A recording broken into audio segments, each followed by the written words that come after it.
नमस्कार। रेडियो रिमझिम से प्रस्तुत है स्थानीय हालचाल। पहले मुख्य हालचाल। दुर्गा पूजा में तैनाती के लिए 500 पुलिस के जवान पहुंचे गोपालगंज। ऑपरेशन मुस्कान के तहत 68 लोगों को दिया गया मोबाइल वापस। 1 दर्जन मवेशियों की तस्करी करते हुए 2 लोगों को पुलिस ने किया गिरफ्तार। रात्रि भ्रमण में पुलिस अधीक्षक ने पुलिस कर्मियों को किया सम्मानित। विजयपुर लूट कांड के अपराधियों पर जारी हुआ 10,000 रुपए का इनाम। स्थानीय हालचाल के इस अंक के साथ मैं निकेत मिश्र।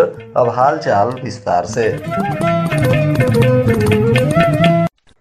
गोपालगंज में दुर्गा पूजा का त्योहार प्रारंभ हो चुका है। इस दौरान जगह जगह मां दुर्गा की प्रतिमा स्थापित की गई है, जहां भारी संख्या में भक्त गणों के पूजा अर्चना करने की संभावना है। इसको लेकर पूरी शांति व्यवस्था के साथ दुर्गा पूजा को संपन्न कराने के लिए पुलिस मुख्यालय के द्वारा 500 पुलिस के जवानों को गोपालगंज में तैनात किया गया है, जिन्हें पुलिस अधीक्षक जिले के अलग अलग क्षेत्रों में तैनात करेंगे। इसके अलावे लगभग 150 पुलिस, जिसमें 50 महिला पुलिस और 100 पुरुष पुलिस के जवानों को अस्थायी रूप से गोपालगंज में सेवा देने के लिए भी भेज दिया गया है और ये सभी जवान गोपालगंज पहुंच चुके हैं, जिन्हें अब अलग अलग थानों पर और अलग अलग क्षेत्रों में पुलिस अधीक्षक के द्वारा तैनात किया जाएगा। आज पुलिस अधीक्षक स्वर्ण प्रभात के कार्यालय में ऑपरेशन मुस्कान के तहत 68 लोगों को उनका खोया हुआ मोबाइल फोन बरामद कर पुलिस ने वापस किया। इस दौरान जिले के अलग अलग थाना क्षेत्रों से बरामद की गई इन मोबाइल फोन को पाकर उनके स्वामियों के चेहरे खिल उठे। लोगों ने पुलिस अधीक्षक की काफी प्रशंसा की और कहा कि पुलिस अधीक्षक के आने के बाद अब उनका खोया हुआ मोबाइल उन्हें वापस मिला है, अन्यथा इसके पहले तो थानों में लोग आवेदन तक नहीं लिया करते थे। मोबाइल गुम होने अथवा चोरी होने की बात पर थाने से भगा दिया जाता था, परंतु पुलिस अधीक्षक के प्रयास से काफी संख्या में लोगों को मोबाइल फोन बरामद कर दिया गया। इसमें पुलिस अधीक्षक ने बताया कि इसके पहले भी 4 चरणों में ऑपरेशन मुस्कान चलाया गया है, जिसमें 290 लोगों को इसके पहले मोबाइल वापस किया जा चुका है और अब 68 लोगों को मोबाइल दिया गया है। इस तरह से लगभग 350 से अधिक लोगों का खोया हुआ मोबाइल पुलिस ने वापस कर दिया और आगे भी यह अभियान चलता रहेगा। कुचायकोट पुलिस ने आज फिर से पशु तस्करों को गिरफ्तार किया है। बताया जा रहा है कि 2 पशु तस्करों के पास से एक डीसीएम ट्रक पर लदे हुए 12 पशुओं को पुलिस ने बरामद किया है। इसमें पुलिस ने ट्रक के चालक और 2 मवेशी तस्करों को गिरफ्तार किया है। गिरफ्तार आरोपी पंजाब के तरन तारण के रहने वाले हरिका गांव के गुरुजंट सिंह और दूसरा तरन तारण के ही एक दूसरे गांव का रहने वाला सरवन सिंह शामिल है। इन दोनों पशु तस्करों को गिरफ्तार करने के बाद पुलिस इन पर आगे की कानूनी कार्रवाई कर रही है। इनके ट्रक और पशुओं को पुलिस ने जब्त कर लिया है। पुलिस अधीक्षक स्वर्ण प्रभात रविवार की देर रात अचानक क्षेत्र भ्रमण में निकल गए। इस दौरान सादे लिबास में उन्होंने क्षेत्र भ्रमण करते हुए पुलिस की एक्टिविटी को बारीकी से देखने का प्रयास किया। इसमें 2 चौकीदारों को बेहतर ड्यूटी करते हुए आधी रात को जब पुलिस अधीक्षक ने देख लिया तो तुरंत दोनों चौकीदारों को नगद राशि देकर उनको प्रोत्साहित किया। इसके अलावा एक जगह बेहतर ड्यूटी करते हुए 112 की टीम को भी देखा गया, जिन्हें पुलिस अधीक्षक ने नगद राशि देकर प्रोत्साहित किया। 3 अक्टूबर को विजयपुर के मुशहरी बाजार में एक ज्वेलरी शॉप को लूटने का कुछ अपराधियों ने प्रयास किया था, जिसमें लोगों की तत्परता से अपराधी भाग खड़े हुए, परंतु जिस तरह से अपराधियों ने दुकान पर हमला बोला था उसका सीसीटीवी फुटेज सामने आया है, जिसमें हथियारों से लैस कई अपराधी दुकान में जाते हुए साफ साफ दिख रहे हैं। पुलिस अब इस सीसीटीवी फुटेज के आधार पर अपराधियों की पहचान शुरू कर दी है। इसके लिए पुलिस अधीक्षक स्वर्ण प्रभात ने अपराधियों की तस्वीर जारी करते हुए उन पर 10,000 रुपए का इनाम घोषित किया है। इनकी जानकारी देने वाले लोगों को पुलिस 10,000 रुपए का इनाम देगी। साथ ही उनकी पहचान पुलिस के द्वारा गुप्त रखी जाएगी। वहीं फुलवरिया थाना क्षेत्र के कस्तूरबा गांधी विद्यालय में छात्राओं को आत्मरक्षा की ट्रेनिंग दी गई। इस दौरान लगभग 150 बच्चियों ने कराटे की ट्रेनिंग लेकर आत्मनिर्भरता का पाठ सीखा और आत्मरक्षा के लिए संकल्प लिया। इस दौरान विद्यालय के प्रबंधन टीम के सभी लोग और प्रधानाध्यापक मौजूद रहे। प्रधानाध्यापक ने कहा कि बच्चियों को आत्मरक्षा के लिए इसकी ट्रेनिंग लेना अति आवश्यक है, क्योंकि वर्तमान समय में जिस तरह से बच्चियों के साथ दुर्व्यवहार की घटना सामने आ रही है, ऐसे में बच्चियों को अपना स्वयं सुरक्षा करने के लिए तैयार रहना होगा। बैकुंठपुर थाना क्षेत्र के फतेहपुर गांव में आपसी विवाद को लेकर हुई मारपीट में 3 लोग घायल हैं। घायलों में विनोद कुमार, अमित कुमार और मनोज राय का सरकारी अस्पताल में इलाज चल रहा है। पुलिस मामले की तफ्तीश कर रही है। वहीं बैकुंठपुर के अलग अलग क्षेत्रों में हुई सड़क दुर्घटनाओं में 2 किशोरियां घायल हो गईं। घायलों में हकाम गांव की रंजीता कुमारी और दिघवा गांव की अंशु कुमारी शामिल हैं, जिनका इलाज सरकारी अस्पताल में चल रहा है।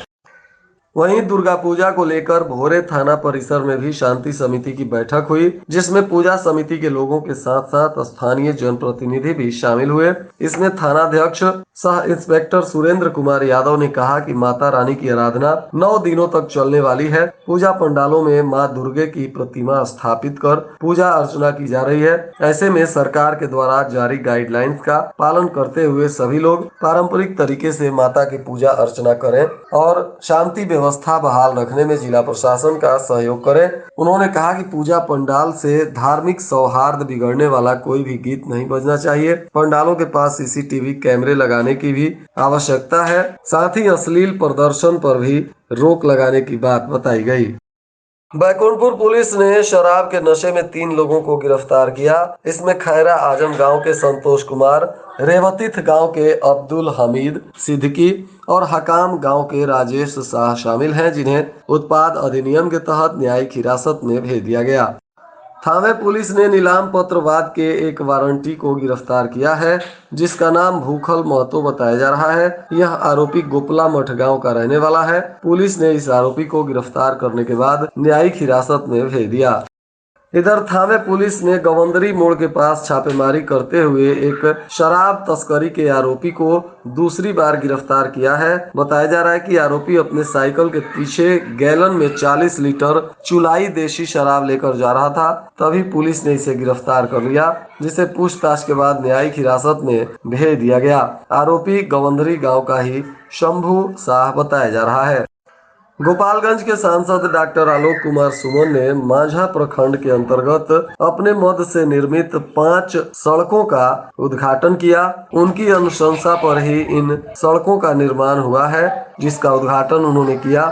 इस दौरान जदयू पार्टी के बहुत सारे नेता उनके साथ शामिल रहे। जदयू के प्रदेश महासचिव प्रमोद पटेल ने एक कार्यक्रम में अंतर्राष्ट्रीय खाद्य सुरक्षा दिवस पर कहा कि आज के दिन हम सभी बिहार वासियों को भूख एवं कुपोषण मुक्त बिहार बनाने का संकल्प लेना चाहिए। उन्होंने कहा कि आज ही के दिन 16 अक्टूबर 1945 में संयुक्त राष्ट्र संघ ने दुनिया भर में फैली भूख एवं कुपोषण तथा महामारी से पूरी दुनिया को मुक्त कराने की नीति बनाई थी और आवश्यकता के अनुसार जीवन जीने के लिए एक व्यक्ति को कितना कैलोरी विटामिन चाहिए उतना खाद्यान्न अनुदानित दर पर उपलब्ध कराने की भी योजना बनाई गई थी। कुचायकोट पुलिस ने 1 क्विंटल 2 किलो से अधिक चांदी की ज्वेलरी बरामद की थी और इनमें 3 लोगों को गिरफ्तार भी किया था। अब प्राप्त जानकारी अनुसार पुलिस ने इन तीनों आरोपियों को बॉन्ड डाउन करवाने के बाद इन्हें छोड़ दिया है और आगे इस मामले की अभी कानूनी प्रक्रिया की जा रही है। सदर एसडीपीओ प्रदीप कुमार की अध्यक्षता में कुचायकोट प्रखंड कार्यालय के सभागार में प्रखंड समन्वय समिति की एक बैठक की गई। इसमें बीडीओ सुनील मिश्रा के द्वारा प्रखंड के विभिन्न योजनाओं को गति देने के लिए अलग अलग विभागों में समन्वय को लेकर विस्तार से चर्चा की गई। माझा पुलिस ने कोयनी गांव में छापेमारी करते हुए चुलाई शराब के साथ एक महिला सहित 2 आरोपियों को गिरफ्तार कर न्यायिक हिरासत में भेजा है। बताया जा रहा है कि पुलिस ने कोयनी गांव के सुभाष चौधरी के घर छापेमारी की, जहां 13 लीटर चुलाई शराब मिली। इस मामले में सुभाष चौधरी तथा एक महिला मीना देवी को गिरफ्तार किया गया है। दोनों को पुलिस ने उत्पाद अधिनियम के तहत न्यायिक हिरासत में जेल भेज दिया। पढ़ता बिहार बढ़ता बिहार कार्यक्रम के तहत अब माझा प्रखंड के सभी प्रारंभिक विद्यालयों में गतिविधियों के माध्यम से बच्चों का बेस लाइन टेस्ट किया जाएगा। इसके लिए शिक्षा विभाग ने इस कार्यक्रम के क्रियान्वयन के लिए सभी प्रधानाध्यापकों को निर्देश दिया है। बताया जा रहा है कि विद्यालयों के कक्षा 1 से 5 तक के लिए निपुण बिहार मिशन के अंतर्गत धारा प्रवाह पढ़कर समझाना एक महत्वपूर्ण घटक है, जो बच्चों को जीवन पर्यंत सीखने का आधार प्रदान करता है। इसी संदर्भ में शिक्षा विभाग ने पढ़ता बिहार बढ़ता बिहार के तहत विद्यालयों में अब गतिविधियों के माध्यम से बच्चों का बेस लाइन टेस्ट करने का निर्णय लिया है। और आज के मौसम का तापमान गोपालगंज में न्यूनतम 22 डिग्री सेल्सियस और अधिकतम 30 डिग्री सेल्सियस रहने की संभावना है। अंत में मुख्य हालचाल एक बार फिर। दुर्गा पूजा में तैनाती के लिए 500 पुलिस के जवान पहुंचे गोपालगंज। ऑपरेशन मुस्कान के तहत 68 लोगों को दिया गया मोबाइल वापस। 1 दर्जन मवेशियों की तस्करी करते हुए 2 लोगों को पुलिस ने किया गिरफ्तार। रात्रि भ्रमण में पुलिस अधीक्षक ने पुलिस कर्मियों को किया सम्मानित। विजयपुर लूट कांड के अपराधियों पर जारी हुआ 10,000 रुपए का इनाम।